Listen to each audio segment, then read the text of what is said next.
Hello guys. कैसे हैं हमारे नेट एस्पिरेंट जो जून 2025 की पूरी तैयारी के साथ पूरी ज़ोर शोर से लगे हुए हैं। असिस्टेंट प्रोफेसर के एग्ज़ाम की डेट आ चुकी है 13 से 14 अप्रैल।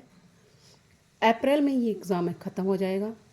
आपको थोड़ा सा और मेहनत की और ज़ोर लगाने की ज़रूरत है। जहाँ से जो भी मिले वो डाटा, पढ़ाई का जो भी मैटर आपको मिले वो कलेक्ट करते रहना चाहिए, ताकि आपकी कोई भी पढ़ाई में या पढ़ाई से रिलेटेड कोई भी कमी ना रहने पाए। तो वीडियो शुरू करने से पहले आपको बता देते हैं, हमारा टॉपिक चल रहा था मूल्यांकन प्रणाली। हमने पहले किए थे मूल्यांकन प्रणाली के स्टेप्स और उसकी कुछ विशेषताएं। अर्थ के साथ साथ हमने ये सब कर लिया था। आगे हम कर रहे हैं इसके प्रकार यानी टाइप्स। एक होता है परिमाणात्मक और एक होता है गुणात्मक। मूल्यांकन प्रणाली के प्रकार हम दो प्रकार से बांटते हैं। तो परिमाणात्मक प्रणाली, इसके 3 भाग हैं। जैसे एक मौखिक परीक्षाएं। मौखिक परीक्षाओं का प्रयोग ग्लेडाइट्स ने प्रारंभ किया। प्रसिद्ध यूनानी दार्शनिक सुकरात ने मौखिक परीक्षा प्रणाली को अधिक इम्पोर्टेंस दी। मौखिक रूप से प्रश्न आदि इनके मूल्यांकन करने का उद्देश्य शिक्षार्थियों की तत्काल अभिव्यक्ति और क्रियाशीलता की जांच करना होता है। लिखित परीक्षाएं। वर्तमान में लिखित परीक्षाएं मूल्यांकन की बेहद प्रचलित प्रणाली मानी गई है। ये 4 प्रकार से किए जाते हैं, जैसे कि वस्तुनिष्ठ प्रश्न, अति लघुत्तरीय प्रश्न, लघुत्तरीय प्रश्न और निबंधात्मक प्रश्न। आगे आते हैं परिमाणात्मक प्रकार में। जो परिमाणात्मक मूल्यांकन है उसकी जो थर्ड प्रकार है वो है प्रायोगिक परीक्षाएं।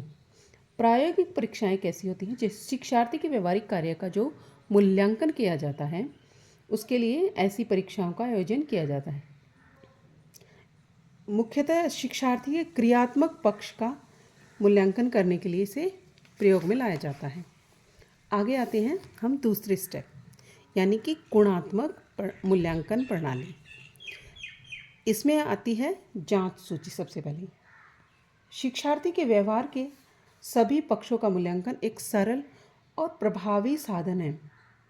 इसका प्रयोग शिक्षार्थी के प्रयोगात्मक ज्ञान, अभिवृत्तियों, रुचियों, अवधारणाओं आदि मूल्यों आदि के संबंध में उपलब्धियों का पता लगाने के उद्देश्य से किया जाता है। अब बात करते हैं स्तर माप। स्तर माप जांच सूची की तरह से ही होता है। इसका प्रयोग सूक्ष्मता से अवलोकन की योग्यता रखने वाला व्यक्तित्व ही सही प्रकार से कर सकता है।